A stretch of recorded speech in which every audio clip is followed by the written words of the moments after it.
basic operation of the standing lift is you got your off button, your on button. It does sleep, so it may take a couple seconds. If it has the green button is down, it may take a couple seconds when you push the button, but once you push the button, it should come on in a few seconds. Sometimes you might find if it's not coming on quickly that the battery is low. Sometimes it's a good indication, so notice that. Whenever you use a lift, whoever's using a lift should do a general operations check. We talked about that. I have it in the packet as well. And that just means making sure that your battery is charged where it needs to be. So we're here. When I push the button, I can see it goes through that, and there I am. The red is an indication that it's too low, or that it get too low. The green, that tells me at the top here, that green light tells me that it's fully charged. And I need to make sure I know that, because I don't want to be in the middle of a lift and then have no power. Now most of the lifts have, the standing lifts, both the Invacare and this Sara have a mechanism for if you get stuck or if the power goes out in this, you lose power. It has a manual hydraulic lowering. So with the Sara and with the Invacare, the Sara looks like this. Okay, the Invacare is a little pin with a red on it. The red indicates that it's in case of an emergency. So if I had somebody up, Ethan, would you mind just putting some weight on that for me, just to pull it down a little bit? If I had somebody up, when he's pushing on it now, it's not going down. But if I had to, I could, and it would go down. Okay, that lifts up, and even with this weight on it, it goes down. Try it one more time. So again, if the person's in there, they're up, and you need to bring them down, you can lift that up, and they can go down. Sorry. That's all right. They can go down. That's an automatic down. It's going to go down all the way. If you want it to stop, you let off of it, and it stops. Okay, so that's good to know, because the maxi lifts, which I'll show you, the one that we have here doesn't have that mechanism. What it does, it saves a charge, enough of a charge, that even if you lose most power, you can push the down. There's a red down button you push and it'll bring the person down. However, we're finding that doesn't always work. If your battery's way too low, if the battery's not functioning properly, then it won't let them down. And then you get into a situation where you have your manual there, and that's not a good place to be. Also, your locks are here. You go to bring somebody up, which we'll do in a few seconds, and we'll actually do it together. You go to bring somebody up, to lift them out of the chair. You want to make sure that you lock it. However, when you go to set them down in the chair, go to set them down, you keep the wheels, as you bring them down, you don't lock this down. Because what happens a lot of times is that as they're going down, you may be too close, and that starts pushing the chair over. So as they go down, when they're finally down where they're safe and everything, they get down where you feel comfortable, then you can lock it and finish it off and go and then do it. That way if somebody has a seizure, something happens, the lift isn't going to get kicked out from away from you. So then you lock it and you go deal with the person. Okay? But when you're bringing them down, it's important to not have the wheels locked so it can push itself out gently. And again, you're managing it here so it doesn't just fly back. Okay, so you're here safely.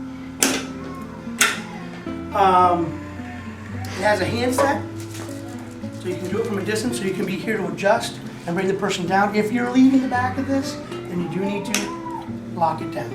Okay. So when you start to put them down, you want to bring them down, get them there. When they're almost down again, lock it, then go over, use your handset, and bring them down. This has the calf lock, the calf belts. Real important for especially people that may not have a good stability in the legs, and in the sense that they tend to kick up, things like that, and they tend to slip off. Adele was telling me, and avoid, because this is here, doesn't mean a person's foot has to be all the way up, okay? There's a tendency to do that. Unfortunately, when you do that, that rocks the person all the way back, and it causes them to have upper body distribution of weight is back more, and that causes a lot of problems with swinging and swaying.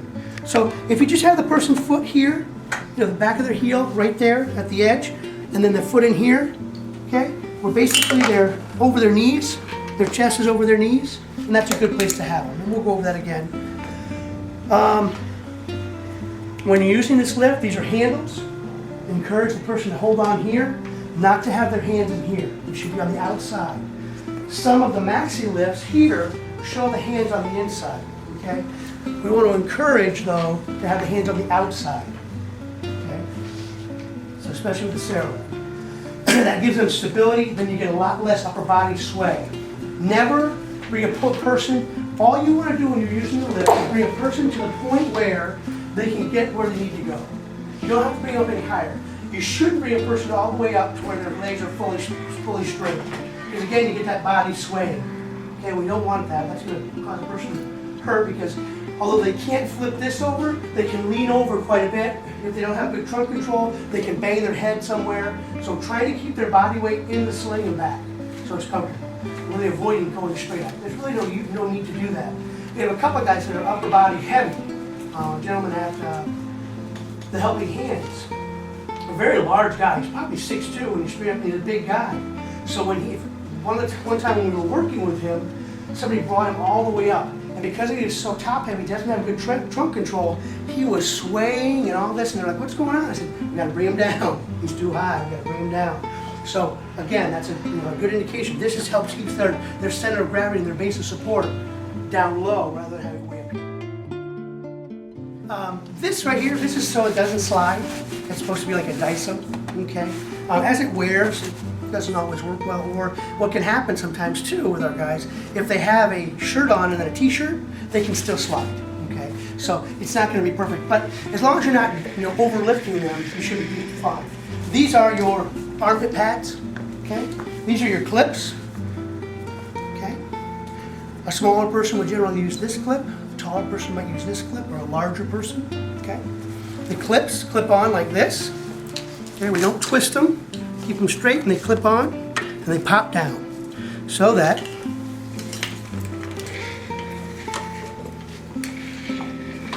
the nut goes down into that little canal there. So it's down in, then you know it's safe. There are times it may not go all the way in. Generally a person's weight will pull them down in, but we really don't want to rely on that. We really should be making sure they're in, okay? Making sure that you're using both the same. This is going to put a person off balance because they've got the top one and then the bottom one. Always using the same. And it does happen, so it's something for staff to be aware of. So making sure they're clipped in. All right, with the sling, this part goes on top, okay? The other way you can tell which goes on top is your armpit pads. They should be on top, okay? And it's very easy when you're trying to rush at things to not to not put it on properly. So it's just making sure, again, that check before you lift to make sure that everything's on properly and you're locked and everything. This is a waist belt. You may have to adjust it for each person. They clip. This should be underneath this one, like that. And then they clip like that, using both. So if I were to put this on, thank you very much. I'm going to slip it behind. Again, it's not something where you have to do a lot of sliding underneath. You get it right around their waist, about to the middle of their back, like this. Make sure it's comfortable. Bring it around, like that. Around like this. Okay.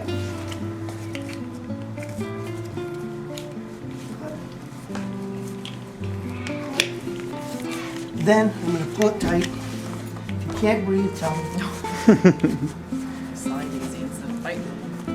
Again, try to get those up where they need to be. Like that. And then what I generally do is I tuck these right in there in the side. So they're not going to get in your way, because they can't get in the way or they make you think like, oh, something's undone. So I try to tuck them, okay? I want to make sure this is in the armpit. Once I get that set, I can just pull that up a little bit, making sure that's going to be in the armpit without whacking it. And then what I generally do is I put those on her lap, okay? Now generally what I'm going to do is I'm talking to the person, we're going to use a lift. You ready? I'm going to set you up, and we'll get the sling on, then we'll get going. So we get the sling on, we get going, the lift's here, they know what's coming. The one thing I didn't show earlier was the leg slide. On this unit, the leg slide is only on the handset. If you lose the handset, then you're really going to have trouble lifting, because you really need that to spread, the leg spread to spread. So, generally there's really no reason to unhook this, so I wouldn't do that. The wide means to spread them, and it'll do one leg and then the other. close means to close them. Okay. So generally you're going to open them right up based on how much room you have. I'm going to bring this right up to there. Bring your feet up, good. I'm going to bring it close, just like that. Now at this point I'm going to lock it in. And then I'm going to do the leg straps.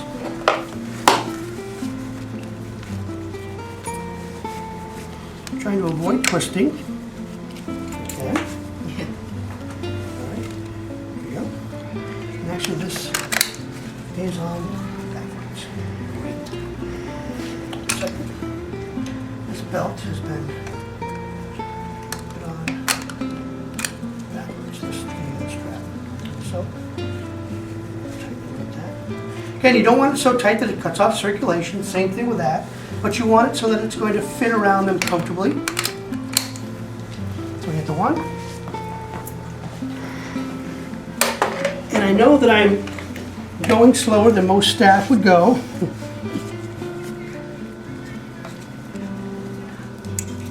Because, okay, and I'm going to hook this up for you.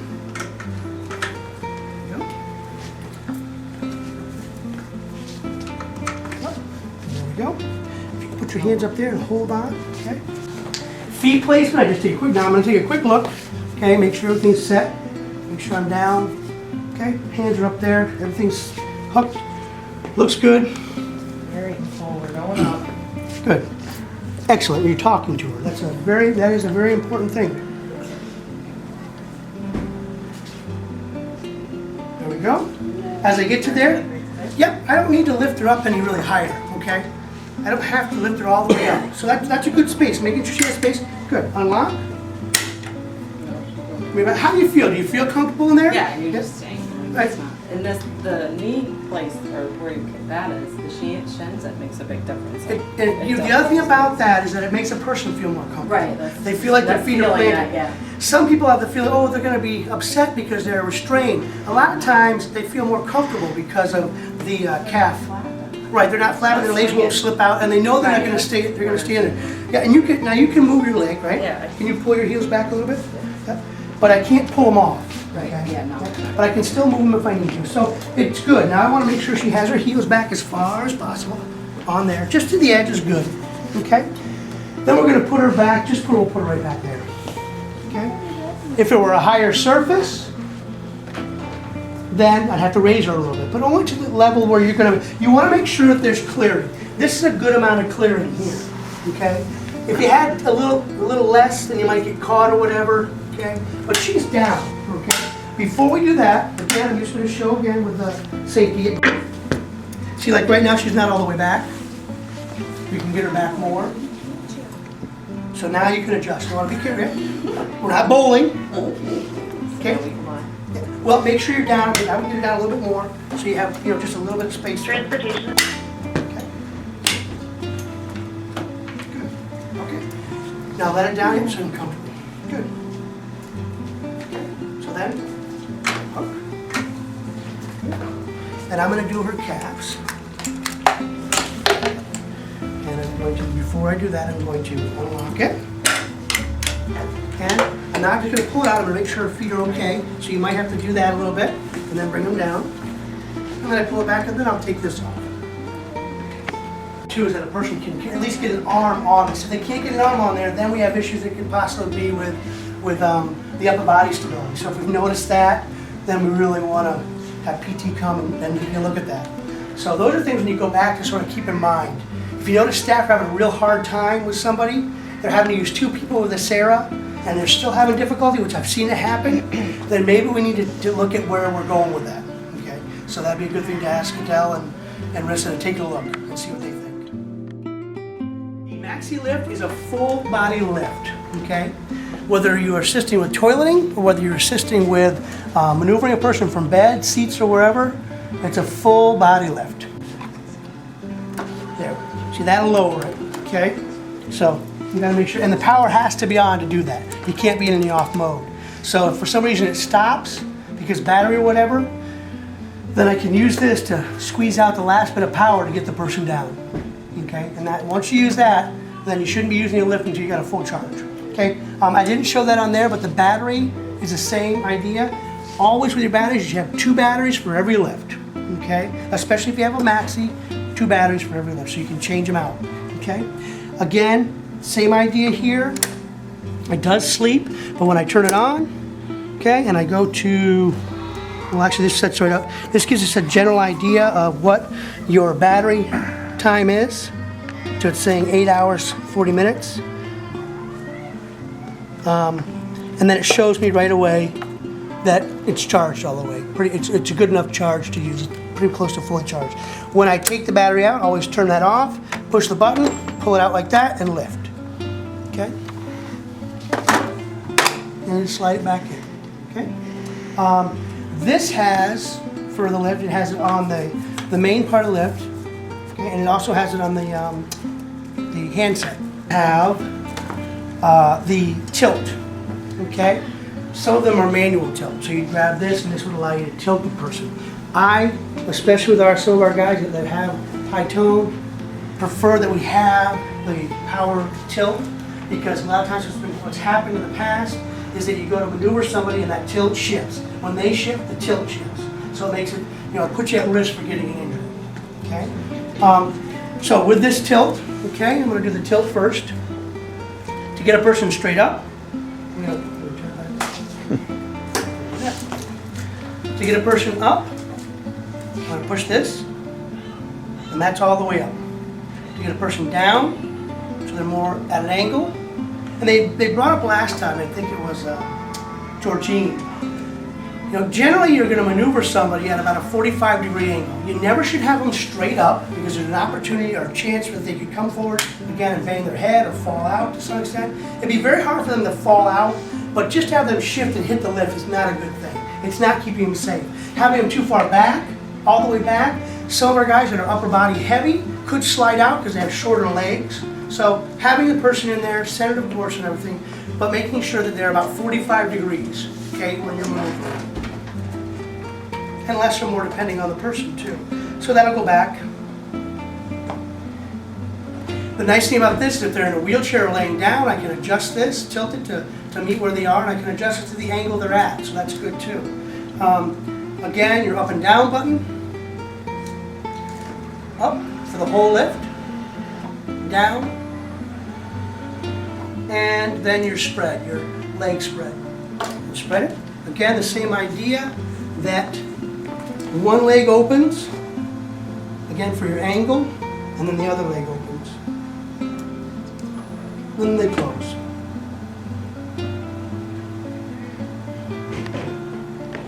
One thing to remember, I raise it up. This will go fairly high. Again, we only need to go to high enough to get the person where they need to go. Okay? Very seldom, and I don't even know, let's say at a bunk bed, why you have to get up this high. But the thing to do, sometimes some of the wheelchairs are higher, or they have all kinds of things, straps and chest and all this kind of, so you have to get them up with that. But when I go through a doorway, I'm going to ring their bell if I'm not careful. So making sure that once I get them out and out of the house and stuff, is to bring it back down comfortably where you can get it down lower. The other thing again is talking to the person. With this moving and tilting, and a person's in their full body in there, they have nothing grounded, it makes them feel scared. So we have some guys that get nervous or get more tone because they're nervous. The gentleman at Reynolds Road, he tends to get nervous because, for one, the toilet sling doesn't support his bottom as much as another sling does, like the mesh sling that they use for showering. So when he's in that, he might have that feeling or sensation that he's going to slip out because he feels the strap here. Now he's gotten used to it, he knows it's safe. The other thing too is they did have a situation, I think and this turns also, so if you need to shift a person for whatever reason, this is a manual turn. This is not as significant as your tip like this, so this is actually okay to have. Your brakes are down here. There's one, there's the other one, right here. You push down for brake. Okay, lift up. The one thing also that I was talking to the guy, and I looked it up on the internet, is this unit right here slides off for different pieces, okay? We have no reason to take this off for any of our stuff. But the one thing that we're seeing is that it had an issue with the clips. So we want to make sure that is in place. You know, periodically, when they do their maintenance check, they'll be checking that. And if they notice that it's a clip that's an old clip, they should be replacing that. So do these have weight? Some of must them have weight do. capacity? Yep, some of them have weights. Sling size depends on weight, and it says here 500 pounds maximum right there. It's color coded, okay, for the slings. Okay, so on both sides. Any questions about the operation of the lift? I'm pretty sure I hit everything that we needed to hit. It's color coded, so I can say, okay, this edge, it's just the edge, it's not the whole sling or anything else on it, it's the edge. That tells me that this is a small. Red is a small, okay? So that's, there's a thing in there that shows us, and in your manual, your sling manual, it tells you that the weight of a person that should be in a small sling. The other thing though, is we may have people that are very petite, but they may have a long torso, right? They may have a large, long upper body. So that also, we need to measure that. When you put a sling on, generally, okay, for one, make sure your stays are in, okay? The clips, same idea, okay? They hook on here on the outside and clip down, okay? Making sure, I don't know if the Hoyer has a two clip, but some of them have different loops, and they're colored loops. So making sure with some of the standing, the Invicare has loops. So making sure you're using the same colored loops when you're doing this, the standing aid. And here, making sure you don't generally have with the Arjo more than one clip, okay? Because the sling size varies. Okay, like that. And I'm just trying to show you right now. This is not on the proper way, but just to give you an idea of the that it clips on like that, and this helps you to pull it off. Instead of trying to grab it down there and get your fingers pinched, pull that and pull it up. Just a quick little pull and it comes off. Okay. All right. Next is with this. When you put a person, oh, actually, here's the other thing with the sling is the stays do come out on these. They have little holes to pull it out. Okay. On the sling itself as well. And for some reason you couldn't see that. Like this is hard to see the L for large. You can also look on the sling itself. The L. You see the MAAA 4000M